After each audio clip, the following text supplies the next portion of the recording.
America is the world's largest oil producer today, but why is it still so dependent on Saudi Arabia? After winning the election, Donald Trump attended a UFC event where he was accompanied by Dana White, Elon Musk, and other big names, and among them was also a Saudi man. Who is this guy, and why does Trump always keeps him close? Despite losing the 2020 election, why did Saudi Arabia give $2 billion to Trump's son-in-law Jared Kushner? Silicon Valley is the heart of America's startup ecosystem. Everyone knows that, right? But what most people don't know is that Saudi Arabia is the biggest investor in Silicon Valley. Even in Twitter, after Elon Musk, the second largest shareholder is Saudi Arabia. Persian Gulf, Iran, Iraq, Red Sea, Yemen. Why all the world's biggest flashpoints are all somehow connected to Saudi Arabia? Mohammed bin Salman once wanted to team up with Russia and China to end the dominance of the US dollar. But now, with Trump returning to power, what's about to happen? A powerful new nexus is forming, one that could reshape the world in ways no one can even imagine.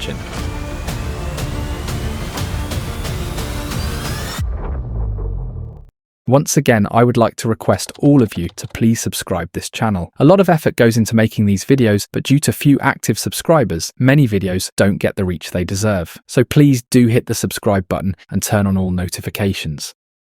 For decades, the United States and Saudi Arabia have shared a powerful and strategic alliance. The United States provided military protection, while Saudi Arabia supplied the world's largest oil reserves. This relationship between the United States and Saudi Arabia can be traced back to the early 20th century, when the two nations first began working together. At that time, Saudi Arabia was a poor, isolated desert nation. The country had very few natural resources and relied mainly on religious tourism from Muslim pilgrims visiting Mecca and Medina. Everything changed in 1933 when the newly unified Kingdom of Saudi Arabia, led by King Abdulaziz ibn Saud, signed an agreement with an American company called Standard Oil of California. This agreement allowed SoCal to explore Saudi land for oil. The company hoped to find new oil reserves that could help fuel global industries. In 1938, after several years of searching, massive oil reserves were discovered in Dhahran, a city in the eastern part of Saudi Arabia. This discovery transformed Saudi Arabia overnight. What was once a struggling desert kingdom suddenly became one of the richest oil-producing nations in the world. To manage the production and export of oil, SoCal partnered with other major American oil companies like Chevron, Exxon, and Mobil. Together they formed a company which controlled Saudi oil production, and it was called Aramco, or the Arabian American Oil Company. Since the United States had the technology, money, and expertise, and Saudi Arabia had the oil, this partnership benefited both sides. Saudi Arabia provided the vast oil supplies that the world needed, and in return, the United States helped develop Saudi Arabia's oil industry, infrastructure, and economy. During World War II, oil became one of the most important resources. The United States and its allies needed a constant supply of oil to power their military vehicles, aircraft, and warships. During this time, Saudi Arabia's huge oil reserves became extremely valuable to the Allied forces. The US realized that having access to Middle Eastern oil was not just about business, it was now a matter of national security and military strategy. In 1943, US President Franklin D. Roosevelt officially recognized Saudi Arabia as being extremely vital to the defense of the United States. In February 1945, when President Roosevelt met King Abdulaziz bin Saud in person, it turned into a historic meeting as it cemented a long-term agreement. The agreement stated that the US would provide military protection to Saudi Arabia, and in return, Saudi Arabia would continue supplying oil to the United States and its allies, keeping the global economy and military operations running smoothly. From the 1950s to the 1990s, the world was engulfed in the Cold War, a period of intense rivalry between the United States and the Soviet Union. During this time, Saudi Arabia emerged as a crucial American ally, playing a key role in countering Soviet influence in the Middle East. In the 1970s, the US-Saudi oil relationship intensified after the 1973 oil crisis, when Saudi Arabia, as part of OPEC, imposed an oil embargo on Western nations in response to US support for Israel. Due to this oil embargo, global markets faced a severe crisis, and relations between Saudi Arabia and the United States worsened significantly. To repair relations and stabilize the global oil market, the United States and Saudi Arabia made a crucial deal in 1974, known as the petrodollar agreement. Under this agreement, Saudi Arabia agreed to sell its oil exclusively in US dollars. This meant that any country wanting to buy oil had to first convert their money into into US dollars, which would obviously increase the demand globally for American currency. In return, the United States provided Saudi Arabia with military protection and economic cooperation. This agreement had long-term global consequences. US dollar became the dominant global currency and consequently strengthened the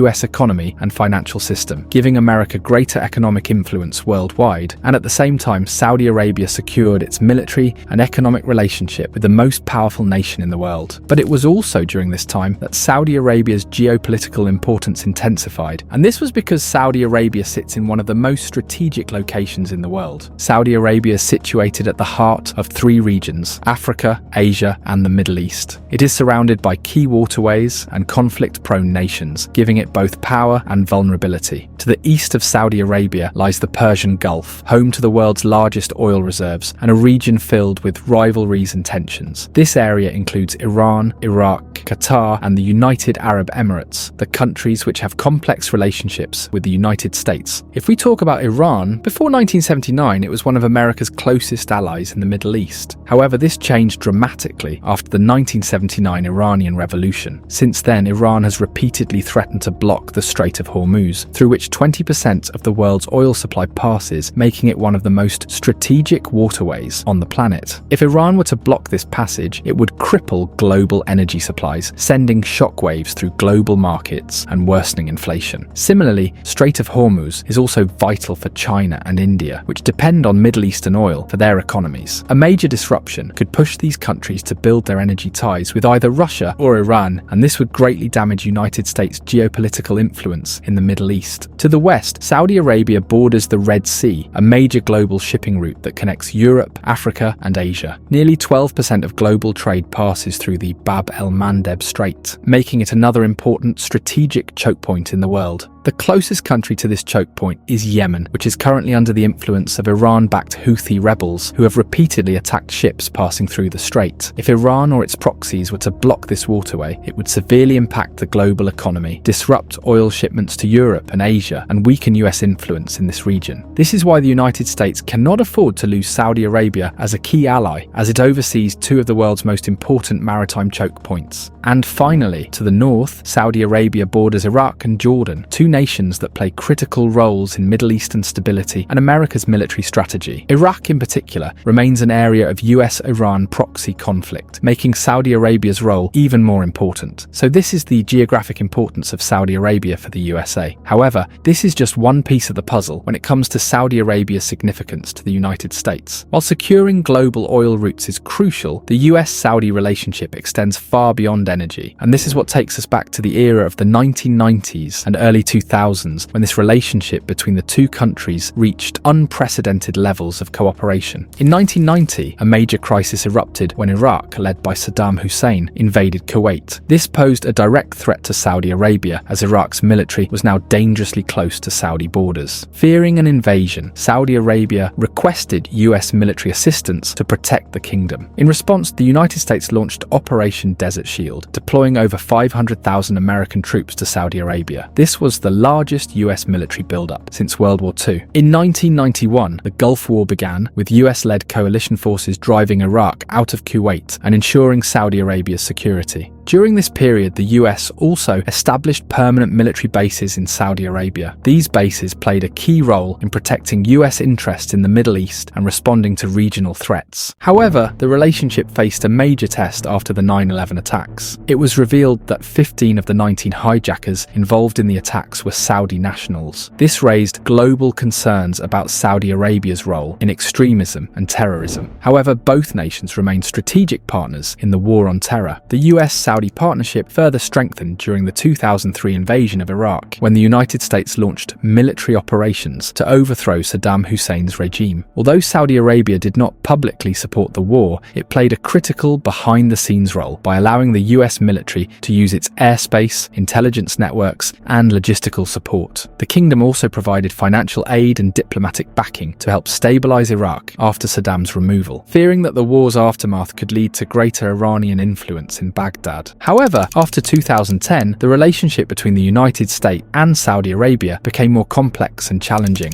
During the Obama administration, the relations between the US and Saudi Arabia became quite strained. the Obama government criticized Saudi Arabia over human rights issues, particularly its involvement in the war in Yemen and restrictions on civil liberties. On the other hand, Obama's Iran nuclear deal in 2015, which aimed to limit Iran's nuclear capabilities in exchange for lifted sanctions, was strongly opposed by Saudi Arabia. The kingdom saw the deal as a threat to its security, believing it would strengthen Iran, which was its biggest regional rival. Then in 2017, Donald Trump became the 45th president of the United States, and this is where things start to get very interesting. I will come back to this shortly. Let me first very quickly explain how US-Saudi relations evolved during the Biden administration. These relations experienced a significant decline during the Biden administration. Biden took a tough stance on Saudi Arabia's human rights violations and reduced military support, particularly for Saudi-led operations in Yemen. His administration also halted certain arms sales to the kingdom and attempted to revive the Iran nuclear deal, a move strongly opposed by Saudi leadership. Additionally, Biden's promise to treat Saudi Arabia as a pariah state following the killing of journalist Jamal Khashoggi further strained diplomatic ties. These tensions led Saudi Arabia to diversify its global partnerships, strengthening ties with China and Russia, signaling a potential shift away from US influence. However, everything changed dramatically when Donald Trump won the 2024 presidential election in November. His return to the White House marked a major shift in the US-Saudi relations, because these relations have flourished under the Trump administration. During his last presidency, Trump made several decisions that directly benefited Saudi Arabia. These included vetoing a congressional attempt to end US military support for Saudi Arabia's war in Yemen, backing out of the Iran nuclear deal, a move that Saudi Arabia strongly supported, and approving a $110 billion arms deal, which was the biggest ever US-Saudi arms deal. But what makes Trump so deeply aligned with Saudi Arabia? The answer lies in a long history of financial and political ties that run far deeper than most people realize. Trump has always welcomed Saudi money, and in return, Saudi Arabia has gained unmatched influence in US politics. A clear example of this was in November 2024, shortly after Trump's election victory, when he made a high-profile public appearance at a UFC event. Standing alongside him were some of the biggest names in business and sports, including Elon Musk, UFC CEO Dana White, and a relatively unknown Saudi figure, Yasser Al-Rumayyan. Yasser Al-Rumayyan represents one of the most powerful financial forces in the world. He's the head of Saudi Arabia's $930 billion sovereign wealth fund, which controls everything from tech to sports, and even key figures in Trump's circle. His presence at the event was not just symbolic, it was a clear demonstration of Saudi Arabia's deep-rooted connections to Trump's political and business empire. And this is where Jared Kushner comes into the picture, Trump's son-in-law and one of his closest advisors. During Trump's first term, Kushner played a key role in shaping US relations with Saudi Arabia, frequently meeting with Saudi Crown Prince Mohammed bin Salman. Just months after leaving the White House, Kushner received a $2 billion investment from Saudi Arabia's Public Investment Fund. This deal raised serious concerns because Kushner had no prior experience in investment or asset management. Even Saudi officials reportedly questioned the decision, but MBS personally overruled them. Many believe this was not a simple business transaction, but a reward for Kushner's loyalty during Trump's presidency. Some have even called it a price tag on American foreign policy, highlighting how financial deals can shape international relations. For years, Saudi Arabia has strategically invested in Trump and his businesses, strengthening its influence in American politics. Between late 2016 and early 2017, Saudi lobbyists booked and paid for 500 hotel rooms at Trump's DC hotel, funneling millions of dollars into his business. The Saudi-backed Leave Golf tournament was also hosted at Trump's golf courses. Similarly, wealthy Saudi investors have spent millions purchasing apartments in Trump properties, and in return, Trump has never hidden his admiration for Saudi Arabia. At a public event, he once said, "They buy apartments from me. Am I supposed to dislike them? I love them." But Saudi Arabia's ambitions extend far beyond Trump's businesses. The kingdom has been aggressively investing in global sports, not just for financial gain, but as a deliberate strategy to enhance its reputation and global influence. Saudi Arabia now owns or sponsors some of the world's biggest sporting events and teams. These include Newcastle United in the English Premier League, Leave Golf, which competes directly with the PGA Tour, Formula One's Aston Martin team, and major sponsorships in women's tennis, MMA, wrestling, cycling, esports and boxing. The goal behind these investments isn't simply to grow the sports industry. Instead, it is a practice known as sportswashing, which is basically using sports to improve a country's global image. Perhaps the most significant achievement in this strategy was when Saudi Arabia secured the hosting rights for the FIFA World Cup in 2034. With this event, the kingdom wants to craft a new image for itself. But Saudi Arabia isn't just buying influence in sports. It has also made major investments in technology, social media, and artificial intelligence. At one point, Saudi Arabia was the largest outside investor in Twitter, holding more shares than even co-founder Jack Dorsey. This ownership wasn't just about making money. The Saudi government allegedly used Twitter to spread propaganda, track critics, and silence dissent. Saudi investments in Silicon Valley go beyond Twitter. By 2018, Saudi Arabia had become the biggest investor in US startups, funding major companies in AI, surveillance, and media. When Elon Musk took Twitter private, Saudi Arabia retained a major stake, becoming the second largest shareholder in the company after Elon Musk himself. This means Saudi influence over social media is only going to get stronger in coming times. Now, with Trump returning to power, the real question is that what more will Saudi Arabia gain? Saudi Arabia is actually pushing for something even bigger, a formal defense pact with the USA. This agreement would require the United States to defend Saudi Arabia in case of conflict, effectively making it a protected US ally. Saudi Arabia's role in global geopolitics is set to grow even further in the coming years. With its vast oil reserves, strategic location, and massive investments in technology, defense, and America's government, it is positioning itself as a key power player. Even though the United States produces more oil than ever before, oil prices are still influenced by global supply and demand. Through OPEC+, Saudi Arabia can decide whether oil prices go up or down. If Saudi Arabia reduces oil production, prices rise worldwide. This means that even if the United States is producing enough oil for itself, it still needs stable global oil prices to avoid economic shocks. This became clear in 2022 when oil prices soared after Russia invaded Ukraine. The United States had to negotiate with Saudi Arabia to increase oil production and stabilize the market. Regardless of the circumstances, USA cannot afford to abandon its partnership with Saudi Arabia. Let's see if Trump's renewed partnership with Saudi Arabia brings stability to the Middle East, or it creates new conflicts. Be sure to subscribe to this channel and keep suggesting new topics in the comments section. See you in the next video with another interesting topic. Take care.